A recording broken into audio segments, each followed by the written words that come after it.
कार्यकर्ता भाई और बहनों, पिछले 11 फरवरी से स्वर्गीय पंडित दीनदयाल उपाध्याय जी के जीवन पर, उनके विचारों पर हम प्रकाश डाल रहे हैं। अभी तक के 4 वीडियो ऐसे बने जिसमें उनके विचारों के अलग अलग पहलुओं पर हमने विचार किया।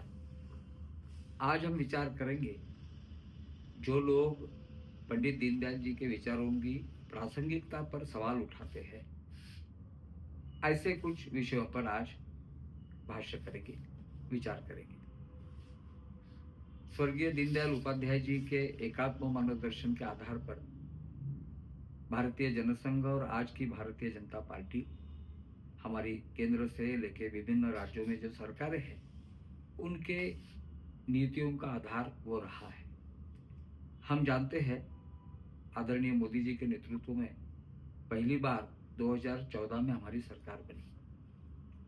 टेलीविजन पर दिए हुए पहले इंटरव्यू में, जो टाइम्स नाउ को उन्होंने इंटरव्यू दिया था, उसमें उन्होंने स्पष्ट रूप से कहा, आज जो भारत की जय जयकार हो रही है, विश्व में मोदी मोदी के नारे गूंज रहे हैं और भारत की सारी बातों को दुनिया ध्यान से सुन रही है, उसका कारण कोई व्यक्ति नहीं है। जिस विचार को लेके हम आगे बढ़ रहे हैं, कार्य कर रहे हैं, सरकार का संचालन कर रहे हैं, वो सारी बातें, वो क्रेडिट उस विचार को जाता है। और इसी परिप्रेक्ष्य में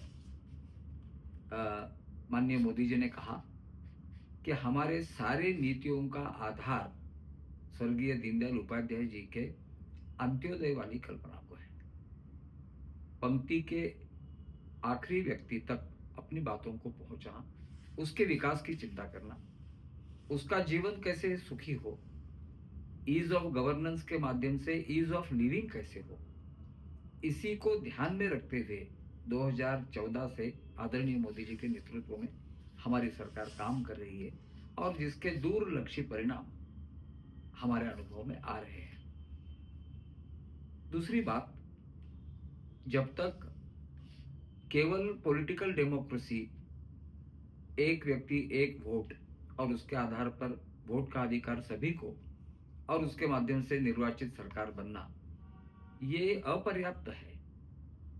पूज्य डॉक्टर बाबा साहेब आंबेडकर ने भी ये कहा था अपने भाषणों में उस समय कि आर्थिक लोकतंत्र की बात भी हमने सोचनी चाहिए। सामाजिक और आर्थिक लोकतंत्र यानी आर्थिक विकास में सामान्य व्यक्ति को सहभागी बनाना, उसकी हिस्सेदारी, उसकी भागीदारी। डेमोक्रेसी में जैसे पार्टिसिपेटरी डेमोक्रेसी की बात की जाती है, वैसे ही इकोनॉमिक डेमोक्रेसी में वो उसका सहभाग कैसे बने, वो हिस्सेदार कैसे बने, उसकी भागीदारी कैसे बने, इसको इंश्योर करना चाहिए। और इसी दृष्टि से सारी योजनाओं का आधार सामान्य व्यक्ति, पंक्ति में जो आखिरी लाइन पे खड़ा है, आखिरी स्थान पर खड़ा है, उसके जीवन में सुख, शांति, समाधान कैसे हो।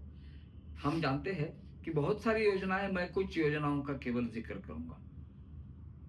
सरकार में आते ही हमने जनधन योजना का विषय रखा। शुरुआत में तो बैंकों से लेकर बाकी बहुत लोगों ने, अर्थशास्त्री लोग हैं, विचार करने वाले लोग हैं, ये सामान्य आदमी का अकाउंट बिना किसी पैसे से अकाउंट ओपन करने की बात है, ये अव्यवहार्य है, इत्यादि इत्यादि बहुत बातें कही होगी लोगों ने। लेकिन हम जानते हैं कि आज उसने कितना क्रांतिकारी परिवर्तन सामान्य व्यक्ति के जीवन में लाया है। Direct benefit transfer account open करने के कारण इधर उधर पैसा न जाते हुए, वो चाहे किसान हो, चाहे महिला हो, चाहे युवा हो, अगर योजना उसके लिए है तो उसके खाते में पैसा जाएगा। तो ये जनधन योजना से लेकर स्वनिधि योजना है, जो रास्ते में ठेला चलाकर अपना गुजारा करते हैं और छोटी मोटी बिक्री की बात सोचते हैं, उनके लिए स्वनिधि योजना एक बहुत बड़ा परिवर्तन करने वाला उनके जीवन में ये साबित हुई है। महिलाओं के लिए पोस्ट प्रेगनेंसी या ड्यूरिंग प्रेगनेंसी लीव जो होती है, उसको 26 वीक तक एक्सटेंड करना, ये सारी बातें जो सोची है। इज्जत घर की बात, 15 अगस्त के भाषण में प्रधानमंत्री जी ने शौचालय की बात की तो बहुत लोगों ने उसकी मजाक उड़ाई, उस पर हंसे। लेकिन आज हम जानते हैं करोड़ों घरों में इसके कारण महिलाओं को जो सम्मान मिला है, महिलाओं की इज्जत मिली है और उसका नाम भी मोदी जी ने इज्जत घर रखा। एक समय जो दुर्दशा होती थी लोगों की, जो सहन करना पड़ता था महिलाओं को, बहनों को, माताओं को, उसमें से छुटकारा और उनके सम्मान की चिंता करना। ऐसी अनंत योजना है। किसान क्रेडिट कार्ड, जिसमें बजट में 3 लाख से लेकर 5 लाख तक कोलैटरल, कुछ बिना किसी बात से लोन मिल सकता है और उसका उपयोग कितने लोगों ने किया, करोड़ों रुपए उसमें से बैंकों से निकाले लोगों ने और खेती के काम में उसका उपयोग किया। ड्रोन दीदी, ड्रोन का उपयोग किसानों के और बाकी सारे इसमें करना और वो महिलाओं को उसके लिए प्रशिक्षित किया, ड्रोन दीदी बनी। लखपति दीदी, प्रधानमंत्री आवास योजना, सामान्य व्यक्ति के जीवन में स्वयं का घर बनना, ये कितना महत्वपूर्ण है। उसके जीवन में एक आमूलाग्र परिवर्तन करने वाली बात रहती है। उसके चेहरे पे हंस, आनंद का, समाधान का ये दिखावा और अपने को अनुभव में आता है। तो ये सारी योजना ऐसी है कि जिसमें से वंदन योजना, जनजाति के इकोनॉमिक एम्पावरमेंट की बात करना सरल है, लेकिन उसको वास्तव में रूपायित कैसे करना, तो वंदन योजना के माध्यम से, ट्राइफेड के माध्यम से वनोपज जो है और बाकी सारा है उसमें से उनके आर्थिक विकास की चिंता करना, ये सारी बातें हुई है।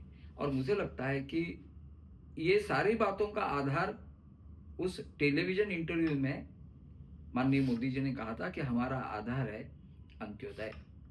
पंडित दीनदयाल उपाध्याय जी के एकात्म मानव दर्शन में जो विकेंद्रित अर्थव्यवस्था का विचार किया गया है, सामान्य जन का विचार किया गया है, उसको आगे रखते हुए योजना बनना और योजनाओं को क्रियान्वित करना, ये सारी बातें ऐसी है। मुझे लगता है कि जो लोग सवाल खड़ा करते हैं दीनदयाल जी के एकात्म मानव दर्शन के प्रासंगिकता पर, उनको ये सब बातें हमने बतानी चाहिए। और पिछले 11 वर्ष से तीसरी बार पूर्ण बहुमत से हमारे सरकार को चुन के लोगों ने लाया। इसी कारण लाया कि लोगों के जीवन में जो परिवर्तन हो रहा है, आज 25 करोड़ लोग अबव पॉवर्टी लाइन आए हैं, जो एक दृष्टि से क्रांतिकारी है और सारे विश्व में इसकी दखल ली है लोगों ने।